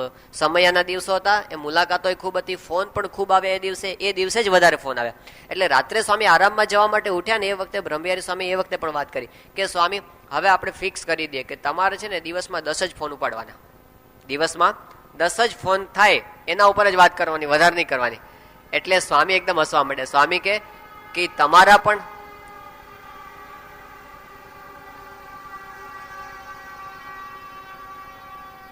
સ્વામી કે તમારા પણ હાથની વાત નથી, મારા પણ હાથની વાત નથી, એવું કીધું. એટલે બ્રહ્મવિહારી સ્વામી કે સ્વામી તમારા હાથની કેમ નથી, તમે ધારો તમને બંધ થઈ જાય બધું, તમારા હાથની વાત કેમ નથી. એટલે સ્વામી કે હરિભક્તોને જોઈને અમારાથી રહેવાતું નથી. આમ કહીને સ્વામી પોતે બાથરૂમમાં જતા રહ્યા. પણ હરિભક્તોને જોઈને એમનાથી રહેવાતું નથી. અંદરથી કંઈક એવો ફોર્સ આવે છે ને કે એમનાથી રહેવાતું નથી. તો આવો એમનો સહજ પ્રેમ છે અંદરથી. અને એને લીધે ઘણી વખત આપણે ગમે તેવા સ્વભાવો હોય, આપણે ઘણી વખત સાવ બાલિશ એમની પાસે વર્તન કરી બેસીએ તો પણ સ્વામી નજરમાં લેતા નથી. એ પોતે દયા કર્યા જ કરે છે. એમને પ્રેમ ઓછો નથી થતો પાછો. આપણે ક્યારેક એવું વર્તન કરી બેઠા એમની સાથે, એમને ક્યારે એવું થતું નથી. એવા ઘણા હરિભક્તોનો આપણને દેખાય પણ આવી રીતનો અધિકાર પણ એ કરતા હોય છે સ્વામીશ્રી પર અધિકાર. સ્વામીશ્રી હાર્ટ એટેક આવ્યા પછી મહીજડા ગામ છે ચરોતરની અંદર, અને ત્યાં પધાર્યા હતા. અને બાપા એ વખતે હવે ડોક્ટરે ના પાડી કે હવે તો હાર્ટ એટેક આવી ગયો છે, હવે બધી પધરામણીઓ બંધ. આગ્રહપૂર્વક સ્વામીશ્રી વિચરણ તો ચાલુ જ રાખ્યું હતું, પણ ડોક્ટરે પધરામણીઓ બંધ કરી. રોજની 100-150 પધરામણીઓ. અને એમાં સ્વામીશ્રીનો કોઈ સમય સચવાય નહીં. જમવાનો સમય ન સચવાય, પાણી પીવાનો સમય ન સચવાય. સવારે 8 વાગ્યા સ્વામી પધરામણી નીકળ્યા હોય, બપોરે 1:30-2 વાગ્યા આવે ત્યાં સુધી પાણી પણ પીવા ન મળે, ઉનાળો હોય તો પણ. એવા સંજોગોમાં સ્વામી આટલું બધું ફર્યા છીએ, એટલે હવે આવું અનિયમિત જીવન નહીં ચાલે એમ કરીને બધાએ સ્વામીશ્રીની પધરામણી બંધ કરાવેલી. અને એ તો બંધ થઈ. પછી શું થયું, સ્વામીશ્રી એ વખતે સવારે પૂજામાં આવતા પહેલા વોકિંગ કરતા હતા. એવું તો ને, સ્નાન કરી અને પૂજામાં આવતા પહેલા વોકિંગ કરતા સ્વામી. હવે એ વખતે બાપા પોતે સવારમાં વોકિંગ કરવા માટે નીકળ્યા મહીજડામાં, અને હરિભક્તો બધા સામે બેઠા હતા. અને એ લોકો એક નવી સોસાયટી કરી હતી, અને એને એવું હતું કે બાપાને આપણે પધરામણી ઘરે પધરામણી કરાવી. પણ આયોજકોએ બધાએ ના પાડી દીધી કે આ વખતે શક્ય નહીં બને, બાપાએ બહુ પધરામણી કરી, તમારા ઘરે 10 વખત આવી ગયા છે, હવે અહીં દર્શન કરી લેવાના. એટલે એ તો થયું નહીં. પછી બાપા સવારમાં વોકિંગ કરતા હતા ને, તો એક મોટા હરિભગત હશે જૂના, એ પોતે શું બોલ્યા, મોટેથી બોલ્યા, બધા સાંભળે, સ્વામી સાંભળે એમ બોલ્યા કે પ્રમુખ સ્વામી અહીં અડધો કલાક ચાલે છે, એમાં એને ભીડો નથી પડતો, અને પધરામણી ભીડો પડે છે, આવું બોલ્યા. અને સ્વામીને એવું લાગ્યું કે હરિભક્ત દુખાઈ ગયા છે. આવું એમને ખરેખર સ્વામી કોઈને પણ કીધા વિના એ જ વખતે ત્યાંથી જ પધરામણી નીકળી ગયા. વોકિંગ બધું બાજુમાં, પૂજા બાજુમાં બાકી. અને સ્વામી નીકળી ગયા. એ લોકોએ નવી સોસાયટીમાં 40 ઘર કર્યા હતા, અને દરેક ઘરને 3 પગથિયા ચડવાના, 3 પગથિયા ઉતરવાના, 3 પગથિયા ચડવાના. આખું કલાક સુધી સ્વામી ફરી દરેકને ઘર પધરામણી કરીને પાછા આવ્યા. પછી સ્વામીશ્રી પૂજા કરવા માટે બેઠા, હરિભક્તોને રાજી કર્યા. કેટલી હદ સુધી સરળ થયા છે. પાછું એ હરિભક્તોનો સહેજે અવગુણ, એટલો મહિમા, એટલો ભાવ પ્રેમથી ગયા છે સ્વામી. હરિભક્ત મારા દુખાવા જોઈએ નહીં. આ યોગમની સ્વામી ઘણી વખત પ્રસંગ કહે છે, ચચાણા ગામની અંદર સ્વામી શ્રી પધારેલા, અને એ વખતે શું હતું, બાપા તો ગામડામાં જતા હતા, પણ ગામડામાં બધું સાચવવું તો સચવાય જ નહીં. ગમે તેવું આપણે ધ્યાન રાખીએ ને તો પણ રોજ ગામ બદલાય, બધું ક્યાંથી હચવાય. તો એ વખતે રાતના સમયે સ્વામી શ્રી પધારેલા, બીજે દિવસે સવારે બાપા ક્યાં વોકિંગ કરશે, એ સંતોએ જોઈ લીધું, એક જગ્યા આમ દેખાણી શેરી જેવી, એટલે કીધું કે અહીં આગળ બાપા કંઈક વોકિંગ કરશે. શેરી હતી, કોઈનું ઘર હતું શેરીમાં જ, કે અહીંયા આગળ વોકિંગ કરશે. યુવકોને કઈ રાખ્યું રાતના કે અહીંયા આગળ થોડું વ્યવસ્થિત કરી નાખજો, આ બાપા અહીં સવાર વોકિંગ કરશે. એટલે બીજું જ કઈ વ્યવસ્થિત કરવાનું શું હોય, શેરીમાં કઈ આખું લેવલિંગ થોડું રાતોરાત થાય. એટલે ત્યાં આગળ જે કઈ પથરા બથરા પડાવવું હોય, થોડા બે ચાર કઈ આઘા પાછા કરવાનો હોય, 15-20 મિનિટનું કામ હોય, એ લોકો એટલું સાફ સુફી કરી હશે. સવારના પોરમાં સ્વામી જ્યારે અજવાળું થયું ને એ વખતે સેવક સંતોએ જોયું કે અહીંયા આગળ જે જગ્યાએ વોકિંગ ગોઠવ્યું છે ને એ જગ્યામાં તો બહુ પેલા ખાડા ખડિયા છે, એટલે ચાલતા ફાવે એમ જ નથી, વોકિંગ થઈ શકે એવું નથી. એટલે પછી તપાસ કરી કે બીજું કાંઈ છે, એટલે બાજુના ઘરની અંદર એક હરિભક્ત જ હતા, એની મોટી ઓસરી હતી, લાંબી, કાઠિયાવાડમાં તો ઓસરી હોય છે ને, અને એ બહુ સારું હતું, એકદમ સમથળ અને લાંબી ઓસરી વોકિંગમાં અનુકળાય. એટલે પછી સવારે સંતોએ કીધું હવે બાપા અહીં વોકિંગ કરશે, અને સવારે સીધા સ્વામીને વોકિંગ કરવા માટે ત્યાં વોકિંગ થઈ ગયું ચાલુ. અને આ બાજુ સ્વામી હજી ચાલુ કર્યું ને ત્યાં થોડીક વાર થઈ તો પેલા 3-4 યુવકો બધા જે હતા આયોજનમાં સાફસૂફીમાં એ બધા આવ્યા. એ તો મોટે મોટેથી બોલવા માંડ્યા કે સંતો બધા રાતોરાત આયોજન ફેરવી નાખે છે, કાલે અહીં કોકરાઓ અમને શું કામ કીધું હવારે કે ત્યાં આગળ કરવાનું છે, અને આવી રીતે હવારે બધું ફેરવી નાખે છે. સંતો બધા પોલિટિક્સ રમે છે, આવું બધું કાંઈ નું કાંઈ બોલવા માંડ્યા બધા. એ વખતે સ્વામીશ્રીને લાગ્યું આ શું ચાલે છે, એમને સંદર્ભ તો કઈ ખબર હતી નહીં બાપાને. એટલે સ્વામી એક આયોજકને બોલાવ્યા કે શું ચાલે છે આ બધું. એ કે બાપા એ લોકોને છે ને આપણે અહીં વોકિંગ કરવા માટે આવ્યા, એ ગમ્યું નથી. કે સ્વામી કે કેમ, કે રાતના એ લોકોને કીધું હતું ત્યાં જગ્યા વોકિંગ કરવાનું કીધું, ત્યાં તો બહુ ખાડા છે અને ફાવે એવું નથી, એટલે આપણે અહીં લાવ્યા. સ્વામી કે એ લોકોની ઈચ્છા શું છે, ત્યાં વોકિંગ કરવા જે એવી છે, હાલો આપણે ત્યાં. સ્વામી ફટ દઈને પોતે પગથિયા ઉતરી ગયા અને સીધા ત્યાં જ્યાં વોકિંગ પેલું જ્યાં ખાડા ખરાબ રસ્તો હતો ને ત્યાં સામે વોકિંગ કર્યું. હવે એને પોતાનું ધ્યાન રાખવાનું છે કે પેલાનું મનનું, પણ પેલાનું મન હચવાવું છે. હવે પ્રશ્ન કેટલો હતો, પેલા યુવકો જે કઈ આયોજન એને એટલો જ પ્રશ્ન હતો કે જેના ફળી ઓસરીમાં સ્વામી વોકિંગ કરતા હતા ને એની હારે એને બનતું નહોતું. પ્રશ્ન એટલો જ હતો કે સ્વામી એના ઘરે કેમ વોકિંગ કરવા માટે જાય છે, એનું સહન કોને કરવાનું, સ્વામીને. અને સ્વામી પોતે સરળ થઈ ગયા, એમણે કીધું કે આપણે એમને રાજી કરો. તો એમને પોતાનું નથી જોયું, જો હરિભક્તોની અનુકૂળતા જોઈએ છે, પોતાની કોઈ અનુકૂળતા નહીં. લંડનમાં 1995માં સ્વામીશ્રી પધારેલા, અને એ વખતે કોલોરોમાં મહેશભાઈ કોલોરોમાની ઘરે બાપાનો ઉતારો હતો, કારણ કે મંદિરમાં તો હજી ઉતારો બધું તૈયાર નહોતું થયું, બાંધકામ ચાલુ હતું. તો સ્વામીશ્રી પ્રતિષ્ઠા પહેલા જે ત્યાં આગળ રોકાણા 15 દિવસ, એ દરમિયાન શું થતું કે સવારે સ્વામીને પૂજા કરે, ક્યાં કરવી, એટલે બધાએ કીધું કે બાપા અહીં આપણે ઉતારે જ પૂજા કરી દઈએ. સ્વામી કે બધાને આ ઉતારો બહુ દૂર પડે અને અહીં આગળ હરિભક્તો આટલે દૂર ક્યાંથી આવી શકે, એટલે આપણે તો પેલા હોલમાં જ પૂજા, એક હોલ નક્કી કર્યો, ત્યાં જઈશું. બધાએ બહુ આગ્રહ કર્યો, સ્વામી કે ત્યાં જ જઈશું. હવે ત્યાં જવું હોય ને 1 કલાકનો ડ્રાઈવ થાય, 1 કલાક જતા થાય, 1 કલાક આવતા થાય, એટલે દૂર સ્વામી પૂજા કરવા માટે જે કોના માટે, હરિભક્તોની અનુકૂળતા સાચવવા માટે. તો જયારે પાછા આવે ને, ભદ્રેશ સ્વામી એ વખતે યાત્રામાં ભેગા હતા, એ કે સ્વામી બાપા જયારે પાછા આવે ને પૂજા કરીને, નાસ્તો હજી બાકી હોય, વલ્લભ સ્વામીએ તો બપોરની રસોઈ કરી નાખી હોય, એ વખતે સ્વામી નાસ્તો કરવા માટે બે હવારના.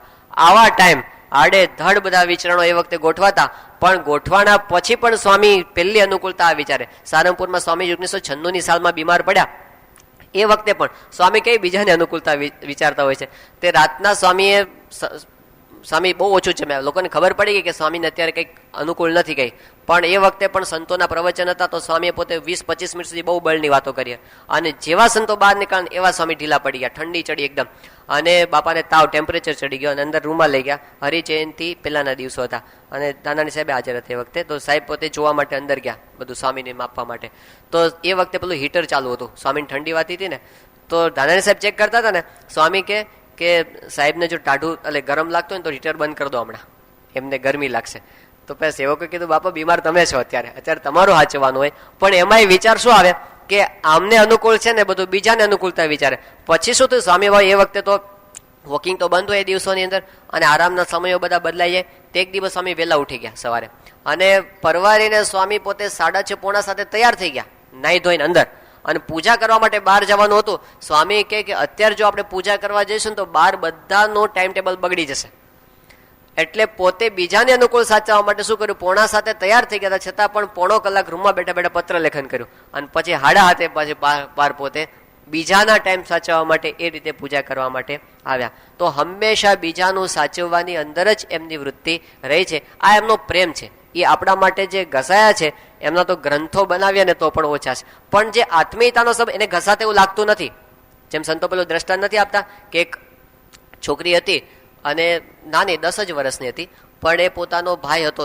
એ છોકરી પોતે શુક્લકડી અને એનો ભાઈ હતો ને 5 વર્ષનો, એ ભફલા જેવો હતો, આમ જાડો. તે એને ઊંચકી અને પોતે લઈ જાય, પેલા પગથિયા ચડે ઘરના બીજા માળે લઈ જાય. એટલે કોકે કીધું કે તને આ ભાર નથી લાગતો, આટલું બધું ઉંચકીને તું ઉપર લઈ જાય છે? તો કે ના ના, આ ભાર નથી, આ તો મારો ભાઈ છે, આ તો મારો ભાઈ છે, ભાર નથી. આને આપણે પ્રેમ કહીએ છીએ. એવી રીતે સ્વામીને ભાર નથી લાગતો, શું છે? પ્રેમ છે. એટલા માટે એવો આત્મીયતાનો સંબંધ છે. જગતમાં ગુરુ ઘણા થઈ ગયા, શિષ્યો ઘણા હશે, પણ જે પ્રકારનો ગુરુ શિષ્યનો સંબંધ આપણે ત્યાં દેખાય છે ને, કોઈ જગ્યાએ નહીં દેખાય. બદલપુરના હરિભાઈ છે, કેટલા સામાન્ય છે. તમે જુઓ ને, એક દાંડી ચશ્માની હોય અને બીજી ચાશમી દોરાથી બાંધેલી હોય, આમ એવા હરિભગત છે. પણ સ્વામીને જયારે જયારે મળે ત્યારે કેવી રીતે મળવાનું? પગે નહીં લાગવાનું, પેટ ઉપર હાથ ફેરવાનો. હવે એનો વર્ષોથી આવો સંબંધ ચાલ્યો આવે છે, ચાલે છે. તો એ કઈ પ્રકારનો સંબંધ? બસ એ બંનેનો સંબંધ છે, એ આપણને ખબર પડે નહીં, પણ એક પ્રકારનો પ્રેમ, એની સાથે આત્મીયતા. અને હરિભક્તોને એમ છે કે સાંઈ બાપા માટે આપણે શું કરી શકીએ. ત્યાં આગળ અમૃત મહોત્સવ થયો હતો 1995ની સાલમાં મુંબઈમાં, અને છેલ્લા દિવસે બધા સદગુરુ સંતોએ પ્રાર્થના કરી હતી સ્વામી બાપાની. એ પ્રાર્થનામાં ડોક્ટર સ્વામી જયારે ઉભા થયા ને, ત્યારે એમણે શું પ્રાર્થના કરી હતી કે સ્વામી, જ્યારે તમે બીમારી ગ્રહણ કરો છો ને, ત્યારે આખા સત્સંગમાં ખરભરાટ મચી જાય છે. ચરોતરી ભાષામાં પોતે ખરભરાટ કે. તો એમણે કીધું કે બાપા, જ્યારે તમે બીમાર પડો છો ને, ત્યારે આખા સત્સંગમાં બધે ખરભરાટ મચી જાય છે. માટે અમારી વિનંતી એ છે કે આપ ક્યારેય બીમારી ગ્રહણ કરતા નહીં. એવી પ્રાર્થના ડોક્ટર સ્વામીએ પરમ પૂજ્ય સ્વામીશ્રીને કરી હતી. તો આપણને આ દેખાય છે કે સ્વામીને કાંઈક થાય ને, આખો સત્સંગ ઊંચો થયા. છેલ્લા તમે 5 વર્ષના બધા વાંચો ને રિપોર્ટ ને પ્રકાશ તેની અંદર, તો આમ જુવાળ ફાટ્યો છે બધાનો, તપનો ને ઈશક ભક્તિનો ને બધાનો, કે સ્વામી રાજી થાય ને સ્વામી બાપાનું સ્વાસ્થ્ય સારું રહે એ માટે કેટલા ઉપવાસ, કેટલા ધારણા પારણા, કેટલી પ્રદક્ષિણાઓ અને માળાઓ, તમે ટોટલ કરો ને તો વર્લ્ડ રેકોર્ડ થાય. એટલું બધું સ્વામી માટે થયું છે એમને, એમનું સ્વાસ્થ્ય સારું રહે એટલા માટે. આ હરિભક્તોનો પ્રેમ છે, બંને પરસ્પર એકબીજાને. આપણે ત્યાં રામચંદ્રભાઈ બારોટ છે અમદાવાદની અંદર. હવે એ પોતે જયારે સ્વામીશ્રીને 1980ની સાલમાં મોતિયાનું ઓપરેશન કરાયું બોસ્ટનમાં, દેશમાં સમાચાર આવે કે બાપાને મોતિયાનું ઓપરેશન છે. અને આ સમાચાર મળ્યા ને એટલે રામચંદ્રભાઈએ પોતાના ઘરના ફેમિલીના 4 મેમ્બરને હાજર કર્યા, ભેગા કર્યા રાતના.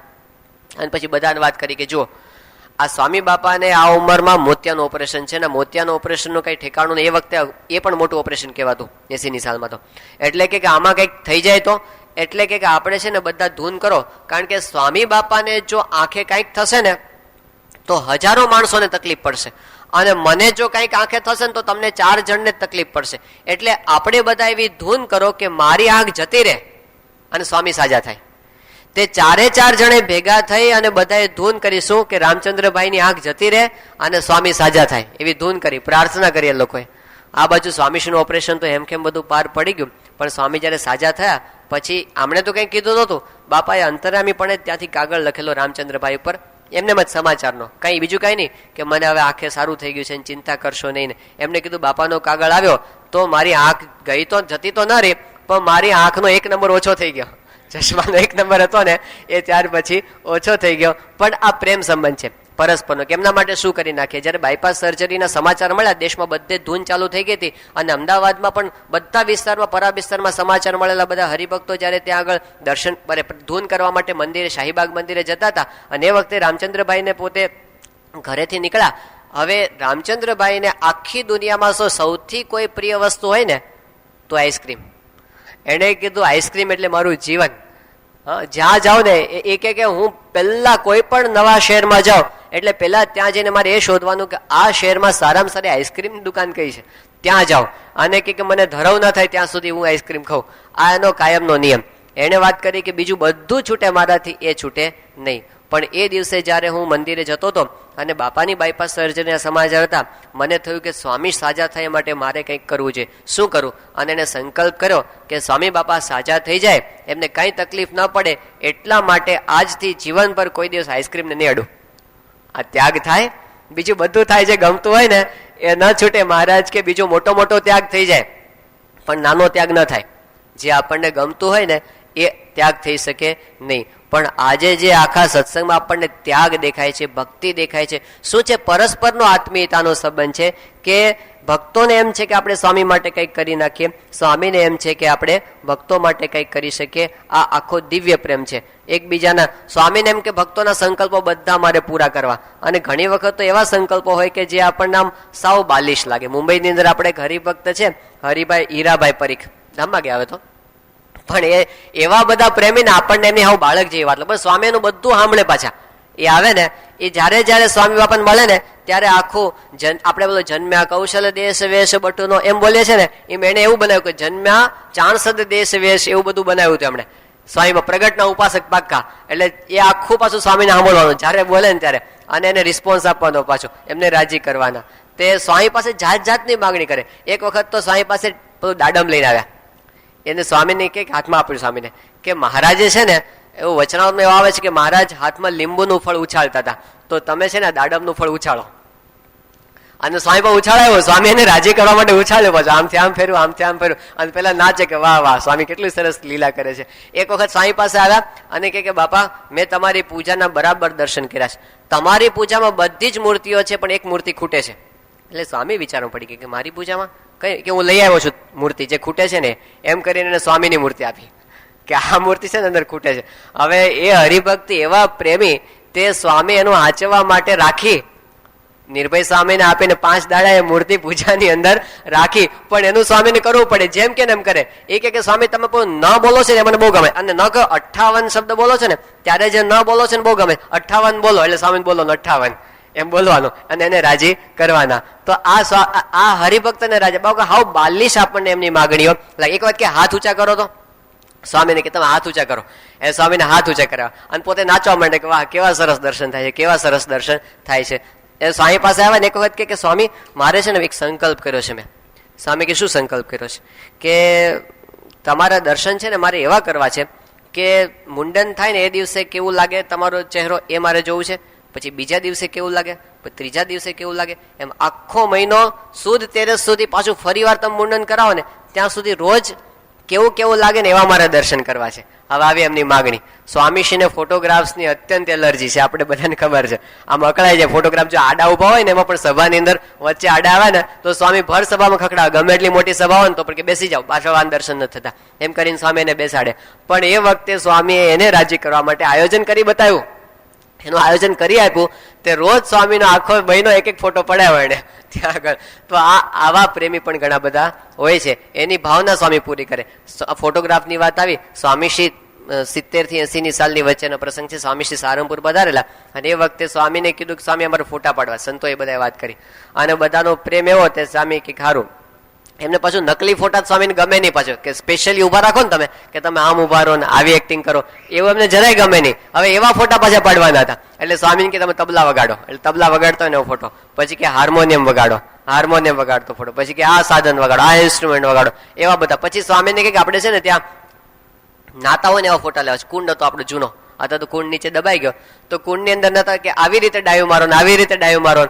હવે સ્વામીને આવું બધું હાવ બાળક જેવું લાગે, પણ સ્વામી બધા સંકલ્પો પૂરા કરે. અને પછી સ્વામીને ત્યાં પાછળ એક થડ પડી રહેતું હતું આડું, પાછળ છેક જૂનો અત્યારે ધોબી ઘાટ છે ને અત્યારે ત્યાં આગળ, અને થડ પાસે આમ આડું જ પડેલું હતું. સ્વામીને કીધું આના પર બેસો તમે, એટલે બેહાડ્યા. અને પછી બ્રહ્મચરણ સ્વામી આટલી મોટી વાંસળી બનાવી હતી, સ્વામીને હાથમાં આપી કે આ તમારે વગાડતા હોય ને એવો ફોટો પાડવાનો છે. આમ પગ ઉપર પગ ચડાવીને પીવીસી ની બનાવી હતી, કે સાચી તો હતી નહીં, પાછી પીવીસી ની પાઇપ હોય ને એમાંથી વાંસળી બનાવીને સ્વામીને પકડાવી કે લો આ. અને સ્વામીએ પાછું એને રાજી કરવા માટે એ પણ કર્યું. આ કઈ કક્ષા સુધી આપણી સાથે ભળે છે ને નીચે આવે છે. અત્યંત વૈરાગ્યવાન પુરુષ જેને આ લોકની જરાય સંકલ્પ ન હોય એની પાસે આવા બધી ક્રિયાઓ કરાવે અને પાછા કર એવા પ્રેમી. મુંબઈના પેલા જીમી હતા ને આપડા, એ પોતે પારસી હરિભગત હતા. તો એને તો એવો અલૌકિક પ્રેમ, આવો જુદા જ પ્રકાર. એને તો સપના એવા આવે ને કે વાત ન પૂછે. એની પ્રાર્થનાઓ પણ બધી એવી હોય જાત જાતની, કે મારે ટેલિફોન રિપેર નતો થતો, બાપા મેં આપને વાત કરીને તો આપે સપનામાં આવીને મારો ટેલિફોન રિપેર કરી દીધો અને થઈ ગયો હોય પાછો. હવે કેવી રીતે થાય છે એને પરચાય બધા એ વાત થાય. હવે સ્વામીભાઈ એવી વાતો કરે ને કે સ્વામી બાપા થેન્ક યુ, આજે તમારો ખૂબ ખૂબ આભાર, કે પછી શું થયું એવું પૂછે ને તો કે આજે પેટ સાફ નહોતું આવતું, મેં તમારી પ્રાર્થના કરીને ફટ દઈને સાફ થઈ ગયું. કે આવા સંકલ્પો ને આવા હરિભક્તો ને આવી વાતો બધી સ્વામી પાસે સંભળાવનારા બધા હોય છે, પણ એ બધાનું સાંભળે પાછા અને બધાના ભાવને સંકલ્પ પાછા પૂરા કરે. આ પધરામણીઓ બધી કરવાની, એની અંદર પણ એક વખત સ્વામીશ્રી પોતે ત્યાં નેનપુર પધારેલા 1987ની સાલમાં, અને ત્યાં પારાયણ રાખવામાં આવી હતી. અને નેનપુરના આપણે બહુ જૂના હરિભગત છે શાંતિભાઈ, એની વાડી, ત્યાં એની વાડીમાં શાસ્ત્રીજી મહારાજે પારાયણ કરી હતી, શાંતિભાઈની વાડીમાં. અને શાંતિલાલને ત્યાં એના બાપુજી એ વખતે શાસ્ત્રીજી મહારાજને પારાયણ કરવા માટે પોતાના ખેતરમાં રીંગણી ઊભી હતી, એ ઊભી રીંગણી કાપી નાખીને એની અંદર પારાયણ કરાવી હતી. એટલે બહુ જૂના અને નિષ્ઠાવાન હરિભગત. એની એવી ઈચ્છા કે મારે ત્યાં સ્વામી મારા ખેતરમાં પધરામણી કરે, પણ કોઈ રીતે શક્ય જ નહોતું. બધા આયોજકે ના પાડી દીધી, તમે સંકલ્પ જ ના કરતા, એને ના પાડી દીધી. એ સ્વામીને અડી ગયા હતા. સ્વામીને કીધું કે સ્વામી મારા ખેતરમાં, સ્વામી જો આજુબાજુ વાતાવરણ બરાબર નથી, એટલે સ્વામીએ કહે કે તું છે ને તૈયારી રાખજે છેલ્લે દિવસે, એવું સ્વામીએ કહી રાખ્યું હતું. કોઈને ખબર નહોતી. પછી છેલ્લે દિવસે સ્વામીને નેનપુરથી જવાનું હતું અમદાવાદ, અને અમદાવાદ જવા માટે સ્વામી નીકળ્યા ને તો નાયા વગર નીકળ્યા 4 વાગે, અને ગામની બહાર ગયા ને તો સ્વામી કહે કે મારે નાવા જવું પડશે. એટલે કે હવે અત્યારે ક્યાં જવું? એટલે સ્વામીને કીધું કે બાપા તો આપણે ગામમાં પાછા જઈએ. સ્વામી કે ના, ગામમાં જવાની જરૂર નથી, શાંતિભાઈની વાડી છે ને, આપણે જઈ આવીએ ત્યાં આગળ.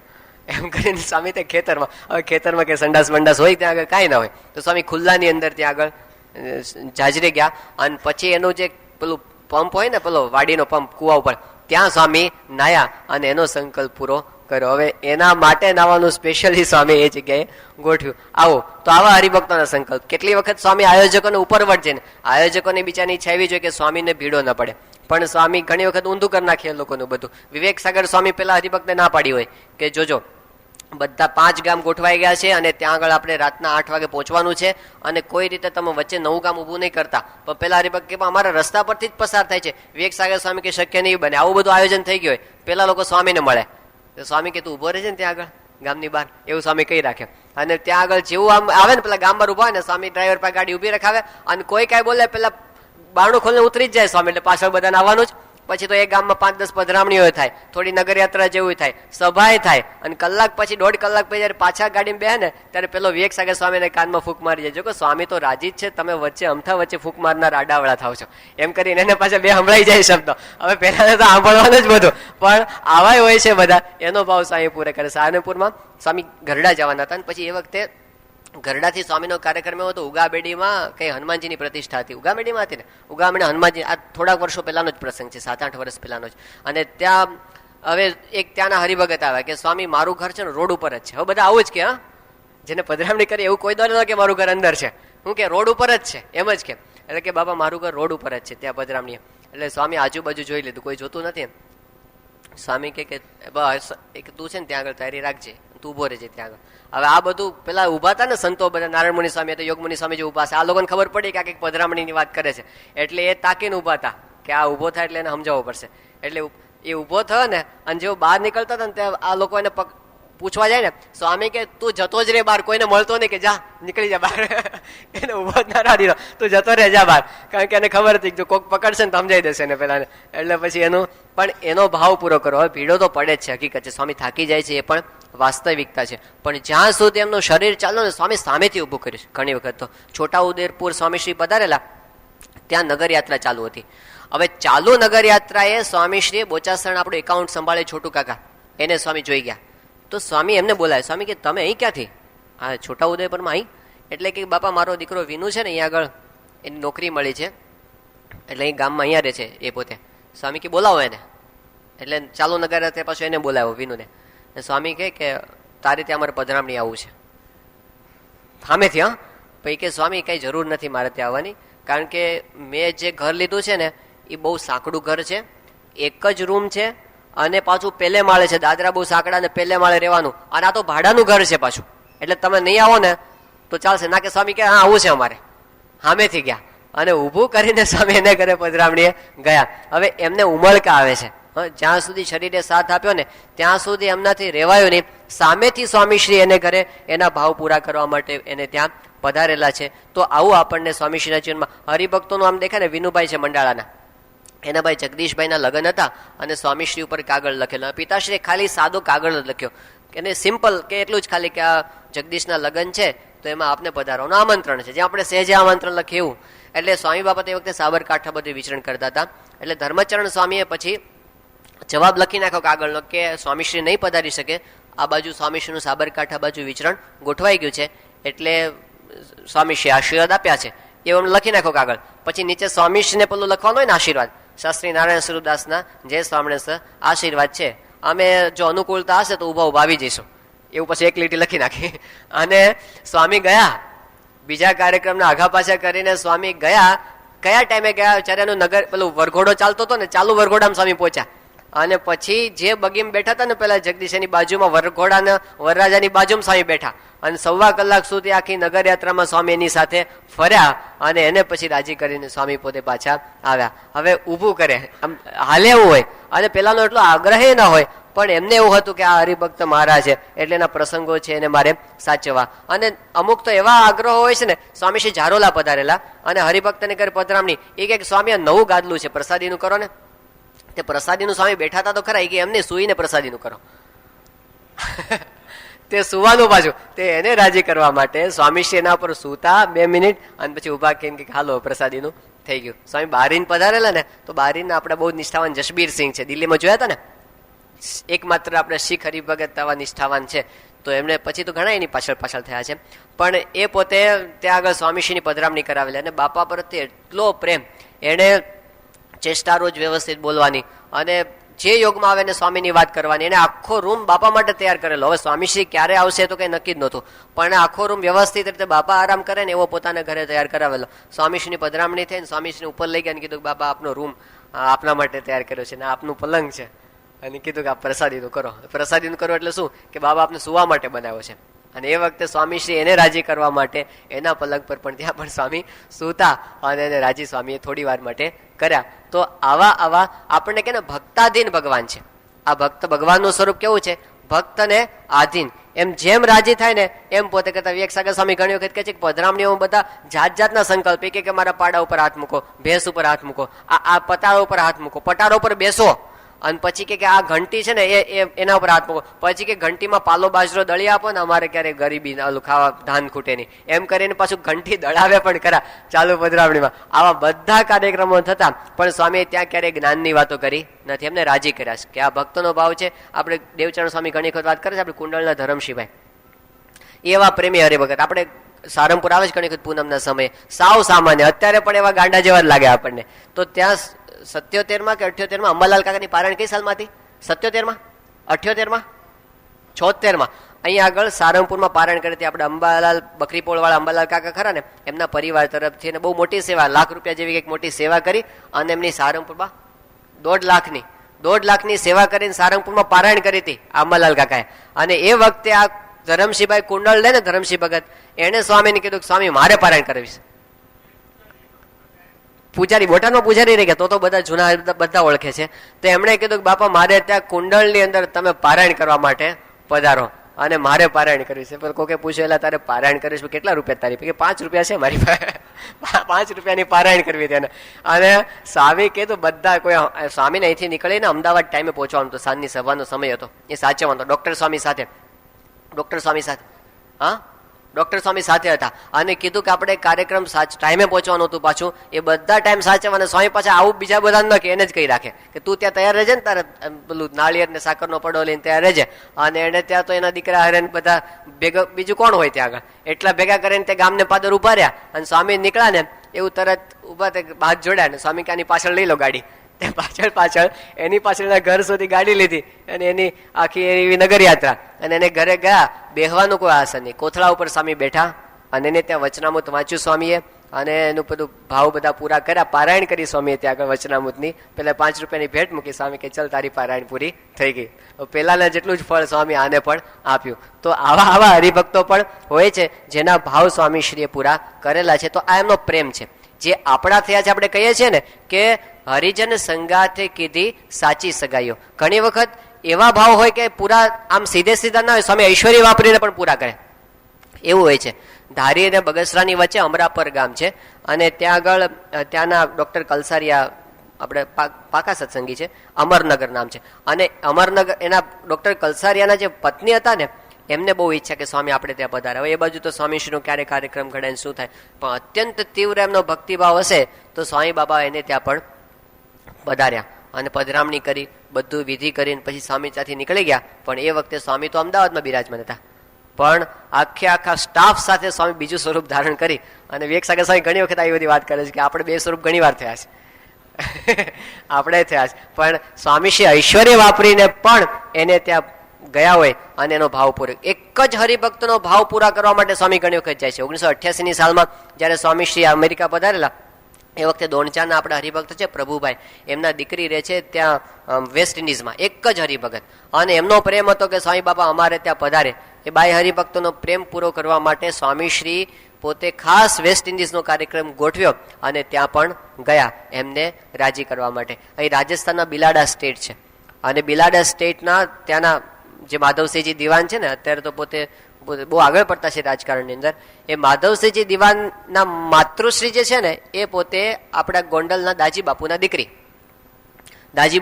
અને અહીંથી પાક્કો સત્સંગ લઈને પોતે ત્યાં આગળ ગયા હતા બિલાડા શાસ્ત્રીજી મહારાજના વખતની અંદર. અને એમના જે પતિ હતા હરિસિંહજી દિવાન, એમને સત્સંગનો આટલોય છાંટો નહીં. અને એ આખા વિસ્તારની અંદર એ જે બિલાડા સ્ટેટની જે ગાદી છે ને એમાં દિવાન સાહેબ આવે, જે ગાદી ઉપર શું કહેવાય દિવાન સાહેબ.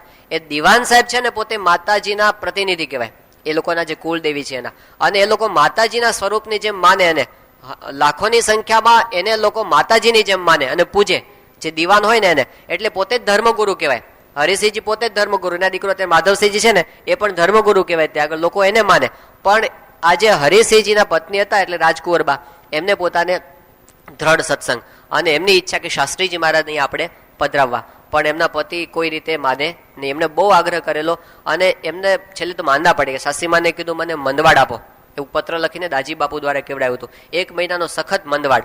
અને મંદવાડમાં પછી પત્નીની ઈચ્છા પૂરી કરવા માટે એના સંકલ્પથી હરિસિંહજીએ હા પાડી અને શાસ્ત્રીજી મહારાજ ત્યાં પધારેલા. પણ એમણે કીધું હતું કે રાજ્ય તરફથી એક પૈસાનો ખર્ચો નહીં કરું, એવું હરિસિંહજીએ કીધેલું. શાસ્ત્રી મહારાજ ત્યાં આગળ પધાર્યા તો આ કાગળ આખો લખેલો છે રાજકુંવરબાએ પ્રમુખ સ્વામી પર, અને એ આખો પ્રસંગ એમણે લખ્યો. એમણે કીધું કે એ વખતે શાસ્ત્રીજી મહારાજને હું કાંઈ ના આપી શકી તો શાસ્ત્રીજી મહારાજને કોથળા પર બેસીને પારાયણ કરવી પડી. એ મેં જોયું મારી નજરે, મને બહુ દુઃખ થતું હતું, પણ મારા પતિ આગળ કાંઈ મારું ચાલતું નહોતું. પણ છેલ્લે દિવસે શાસ્ત્રીજી મહારાજે એવા દિવ્ય દર્શન આપ્યા હરિસિંહજીને અને એમને ભાવ થયો અને 2000 રૂપિયાની સેવા એમણે એ વખતે કરેલી. આ પત્રમાં પછી રાજકુંવરબા પોતે લખે છે કે સ્વામી એ વખતે મારાથી સેવા થઈ શકી નહીં શાસ્ત્રીજી મહારાજના વખતમાં, તો આજ તમે કૃપા કરીને મારે ત્યાં પધારો અને મારી ઝૂંપડીને તમે પાવન કરો. આ શબરી માનીને તમે મારી ઝૂંપડીમાં આવજો. આવો બહુ જ પ્રેમપૂર્વક એમણે આખો કાગળ લખેલો અને સ્વામીશ્રી એમનો ભાવ પૂરો કરવા માટે બિલાડા ગયા ત્યાં આગળ.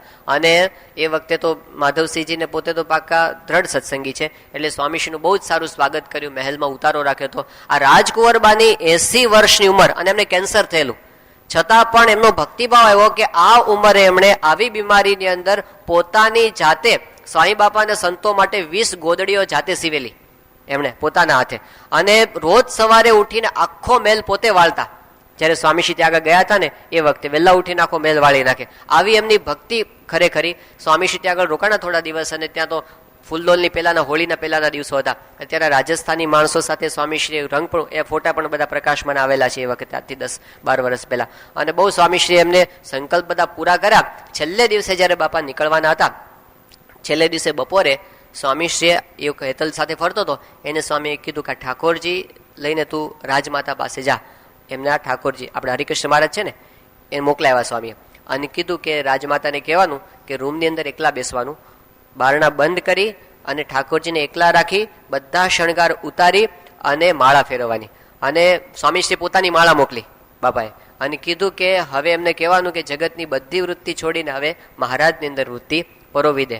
અને એ પ્રમાણે સ્વામી બાપાએ મોકલ્યા ઠાકોરજી, એનો પ્રેમ એવો હતો તો એમને ત્યાં આગળ માળા પણ ફેરવી એવી રીતે. બાપા પછી ત્યાંથી પોતે બીજે દિવસે નીકળી ગયા અને સ્વામીશ્રી જ્યાં બેઠા હતા, જે સોફા પર બાપા બેઠા હતા જે ઉતારામાં, ત્યાં બેસીને એને એટલો બધો આનંદ થયો, ધ્રુસકે ધ્રુસકે ત્યાં આગળ રડ્યા. અને પછી થોડા સમયની અંદર પોતે દેહ મૂકીને ધામમાં જતા રહ્યા. પણ એક એક ભક્તનો ભાવ આપણને ખબર ન પડે કે કેવા સંબંધો હોય છે ભક્ત સાથેના. આપણે બહાર રહીને જોઈએ ને તો સમજાય એવું નથી, પણ આપણે એટલું સમજી શકીએ કે આ અલૌકિક પ્રેમ છે. આ લૌકિક પ્રેમ નથી. આ લોકનો સંબંધ નથી, આ ભક્ત અને ભગવાનનો સંબંધ છે, કોઈક અલૌકિક સંબંધ છે જેને સ્વામીશ્રી પોતે પૂરો કરતા હોય છે. ઘણી વખત હરિભક્તના સંકલ્પો પૂરા કરે. સ્વામીશ્રી પોતે આમોદની બાજુમાં ભીમપુરા ગામ છે ત્યાં પધારેલા, અને એ ગામના જે સરપંચ હતા ચુનીભાઈ, એને ત્યાં સ્વામીશ્રીનો ઉતારો હતો, અને એ વખતે ઉતારાની અંદર બાપા પોતે આખો દિવસ પધરામણીને એમાં બધા ફરીને આવ્યા હતા. તો ઉતારાની સેવામાં જે બે હરિભક્તો હતા કેશુરભાઈ અને શનુભાઈ, એ બંને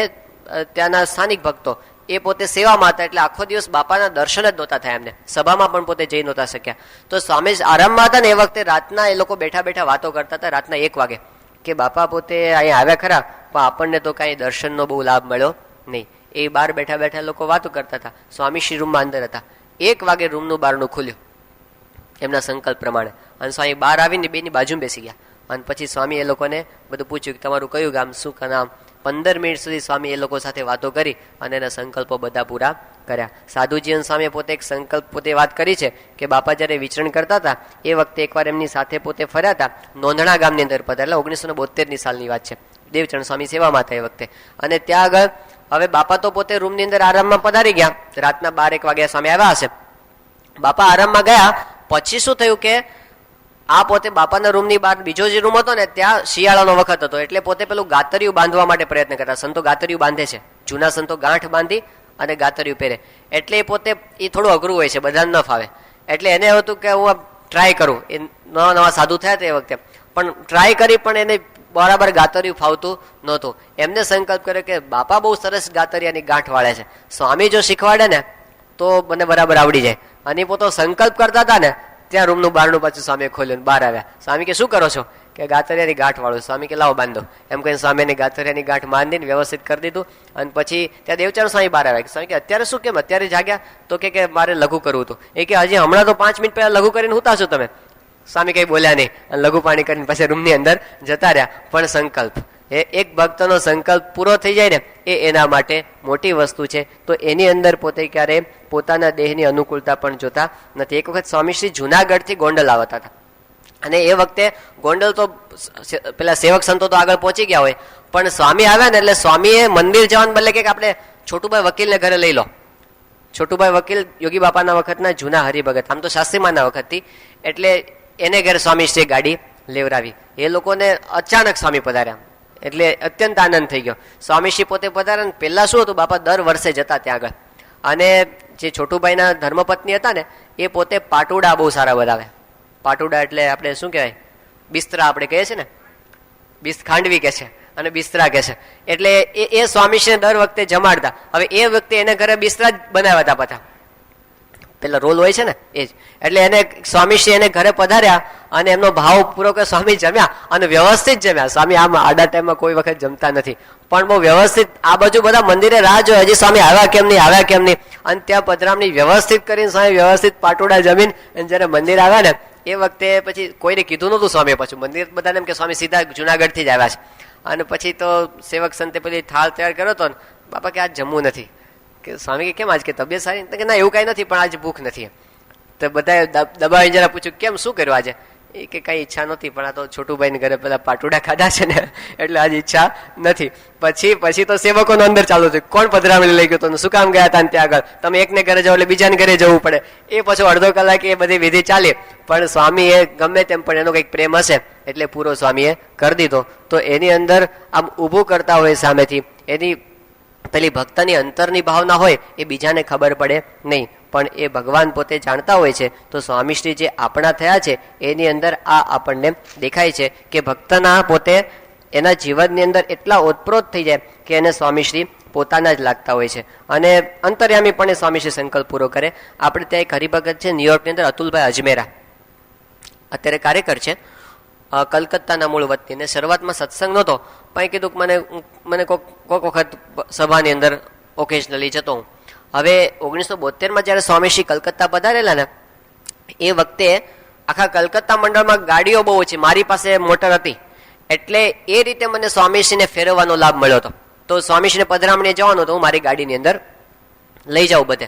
હવે તમે એને જુઓ ને તમે અતુલભાઈને, એ કે મને કીર્તન ગાવાનો બહુ શોખ, પણ કીર્તન ગાય એવો કંઠ નથી એમનો. ઘણાને એવું હોય છે ને કંઠ ના હોય પણ શોખ બહુ હોય, એટલે કે મને શોખ ખરેખર. અને અત્યારે એવું જ છે, આપણે મળીએ અને વાત કરવામાં ખબર તો પડે ને આપણને કંઠ કેવો હશે. પણ કે મને કીર્તન ગાવાનો બહુ શોખ. હવે એમાં બાપાનો કાર્યક્રમ જમશેદપુર ગોઠવાયો હતો અને ત્યાં આગળ પછી સવારની પૂજાનો કાર્યક્રમ રાત રોકાણા સ્વામી અને ત્યાં કોઈનું લાતી કેવું કઈ હતું અને એમાં બાપાની પૂજા સવારે ગોઠવાની હતી જાહેરમાં. હવે પૂજા વખતે એમની બહુ ઈચ્છા કે મારે કીર્તન ગાવું સ્વામીની પૂજામાં. બાપાની પૂજામાં ચાન્સ મળે એમાં તો બધા હારા હારા હોય એને લાભ મળે ને. એટલે એ તો પોતે ત્યાં જઈને બેઠા ખરા કીર્તન ગાવા માટે પેલા, પણ એનો કઈ વારો આવ્યો ને પૂજા થઈ ગઈ પૂરી. એને બહુ વસવસો રહી ગયો કે મને કીર્તન ગાવા ન મળ્યું, કીર્તન ગાવા ન મળ્યું. આવું એના મનની અંદર રહી ગયું. હવે એ તો એના મનમાં જ હતું, એને કોઈને કીધું નહોતું. પણ સ્વામી તો અંતરે પણ બધું જાણે છે. તે પૂજા પછી જયારે કોકને ઘરે નાસ્તાનો કાર્યક્રમ હતો, અલ્પાહાર માટે નીકળવાનું હતું, તો બધા તૈયાર હતા. ગાડીમાં બેસે સ્વામી કે ઉભા રહો, બધાને ઉભા રાખ્યા. અને સ્વામી પેલા અતુલભાઈ ના હાથ પે કે મારી હારે હાલો. એટલે નહીં કાશે મને ક્યાં લઈ જાય છે. એટલે ત્યાં બાજુમાં એક રૂમ હતો, ખાલી રૂમ પડ્યો. સ્વામી એની અંદર લઈ ગયા અને હાથ પકડી બધાને કંઈક ખાનગી કરવી છે, કંઈક એને કહેવાનું હશે. એટલે અંદર જઈને સ્વામી પેલું બારણું કર્યું બંધ. અને પછી એક બારી હતી, ત્યાં સ્વામી જાળી પકડીને ઉભા રહ્યા. પછી સ્વામી કે તું કીર્તન ગા, મારે સાંભળવું છે.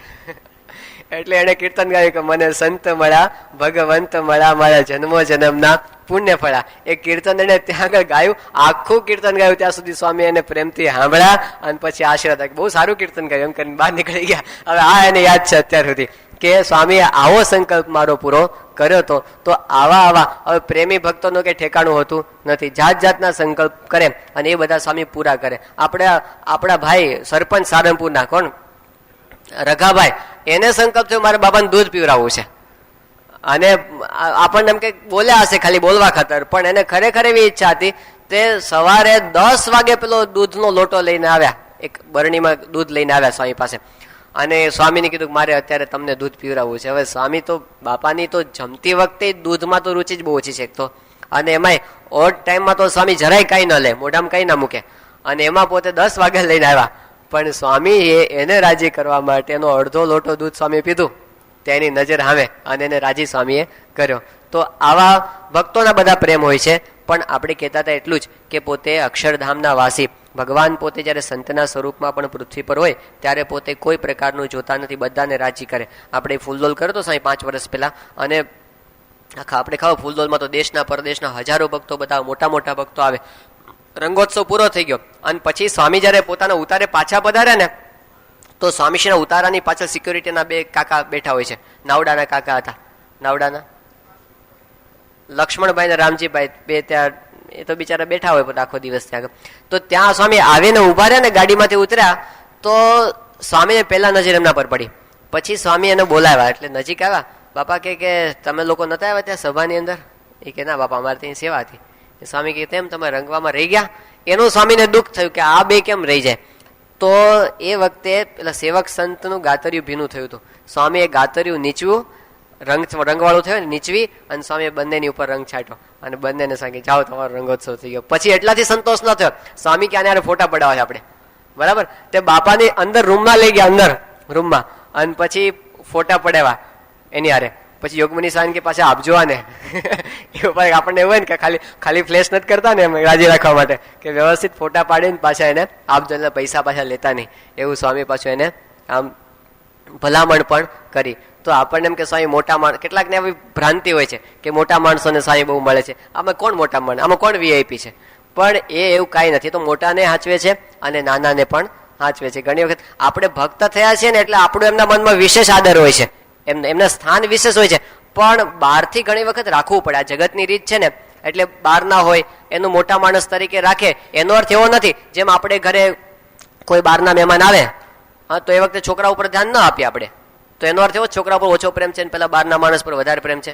એ વખતે ઓલો રડતો હોય તો લાફોય મારી દે એને, બેસાનો મનો અત્યારે આ મહેમાન આવ્યા છે ને એવું એને કઈ લાફોય મારી દે. પ્રેમ કોના ઉપર વધારે હોય? એ પેલા ઉપર જ વધારે હોય. એમ મોટો માણસ આવ્યો તો એ તો રીત છે. મહારાજે વચનાવતમાં આજ્ઞા કરી છે, શિક્ષાપત્રીમાં આજ્ઞા કરી છે, રાખવું પડે. ધાનાણી સામે પેલો પ્રસંગ કીધો તો એકવાર, એ મને યાદ છે કે સંત સ્વામી ભક્ત છે, મહારાજના સંબંધ વાળો છે, મહિમાની દ્રષ્ટિથી પોતે જોતા હોય છે. શિકાગોથી સ્વામીએ 2000ની સાલમાં બાપા શિકાગો હતા, અને અન્નકૂટને આગલે દિવસે રાત્રે સ્વામીશ્રીએ ત્યાંથી સારંગપુર એક ફેક્સ લખ્યો હતો, કાગળ. હવે આ 2000ની યાત્રા એટલે કેવી યાત્રા? જે યાત્રામાં પ્રમુખ સાંઈ મહારાજે યુનોમાં પ્રવચન કર્યું હતું. આખા ભારતના છાપામાં બધે ઓહો યુનોમાં જે આવે એ વખતે એવો આખો છાપ પડી હતી આખી. એ જ ટૂરમાં સ્વામી અમેરિકાના પ્રમુખ બિલ ક્લિન્ટનને મળ્યા હતા. આવી આમ છાપ પડી જાય એવી આખી ટૂર હતી. એ યાત્રાની અંદર સ્વામીએ શિકાગોમાં છેલ્લે દિવસે આખા અમેરિકાની યાત્રા પૂરી થઈ અને પછી સ્વામી અન્નકૂટ કરીને નીકળી જવાના હતા ત્યાં આગળ. તો અન્નકૂટને આગલા દિવસે રાત્રે સ્વામીશ્રીએ ફેક્સ કર્યો, સારંગપુર સંતો અને હરિભક્તોના નામ લખી 20 સંતો અને હરિભક્તોના સ્વામીએ નામ લખ્યા એની અંદર. અને સ્વામી આશીર્વાદ આપ્યા કે બધા એકાંતિક ધર્મ સિદ્ધ કરે અને અંતરે સુખિયા થાય એવા નવા વર્ષના આશીર્વાદ છે. પણ એમાં 20 નામની અંદર આપણા જીવાભાઈ એન્જિનિયરનું નામ હતું. જીવાભાઈ એન્જિનિયરને જોયા છે સારંગપુરમાં? આપણે ત્યાં આપણે જઈએ છીએ ને, કોઈ આપણને વાતે નહીં કરીએ કોઈની યાર, બોલો એવા છે જીવાભાઈ એન્જિનિયર. પણ સ્વામીના લિસ્ટમાં શિકાગોમાં બેઠા બેઠા જીવાભાઈ એન્જિનિયર યાદ આવે છે ને. એમનું મન એની અંદર છે, ભક્ત છે. ભલે ને ગમે એમ આપણી લોકની દ્રષ્ટિએ હાવ સામાન લાવે, આપણને થાય કે બોલવાનું ભાન નથી. સંતો એમની અમુક મજાક ઉડાવે કારણ કે બિચારા ભોળા છે હાવ. અને પછી ખાલી એક કૂતરું આવી ગયું હોય ને, એક કંઈક આમ પસાર થઈ ગયું હોય ને, તો કૂતરું આવી ગયું એને જે આમ ચડી ગયું હોય ને, તો જેટલા આવે ને 50 જણને વાત કરે, આ તો કૂતરું ઘૂસી ગયું, આમ હતું તેમ હતું, બોલ જ કરે બધું. એટલે આપણને થાય કે આ ખરા છે, પણ મંદિરનું મમત્વ ખરેખરું છે. નાનપણથી મંદિરમાં જ મોટા થયા છે, પણ સ્વામીશ્રીને એના પ્રત્યે આવો પ્રેમ છે. તો પ્રમુખ સ્વામી મહારાજ એ પોતે આટલા મોટા છે, ભગવાનના ધારક છે, અને મહારાજના વચનો પ્રમાણે પ્રથમ 27 પ્રમાણે એ આખા બ્રહ્માંડના આધારરૂપ છે. પણ આવા એ સંત એ પોતે આપણા છે, એ આપણા થયા છે. એ આપણા બહુ મોટા સદભાગ્ય છે. એ આપણી મોટામાં મોટી પ્રાપ્તિ છે. એ પ્રાપ્તિની વિશેષ વાતો અને એ પ્રાપ્તિને આપણે કઈ રીતે માણી શકીએ એની બધી વાતો આપણે આવતીકાલે જોઈશું.